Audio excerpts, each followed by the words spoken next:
ونعى فرع اتحاد الأدباء والكتاب اليمنيين بمحافظة دمار اليوم وفاة الكاتب أحمد صالح ناصر العصار عن عمر ناهز 60 عاما قضى معظمه في خدمة الوطن.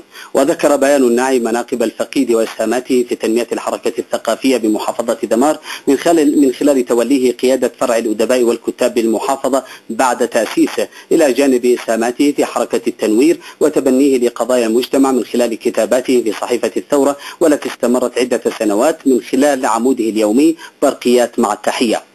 وقال بيان الناعي إن رحيل الكاتب أحمد صالح العصار يعد خسارة كبيرة للوسط الثقافي وللوطن، خاصة وأن الفقيد العصار كان صاحب كلمة صادقة ووطنيا غيورا على وطنه، ويمتلك رؤية فكرية تنبع من حرصه على أمن واستقرار اليمن.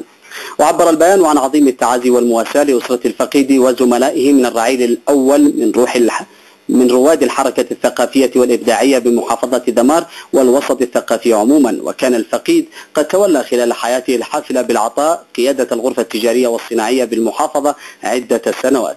تغمد الله سبحانه وتعالى الفقيد بواسع رحمته وألهم أهله وذويه الصبر والسلوان. إنا لله وإنا إليه راجعون. ملف أخبارنا العربية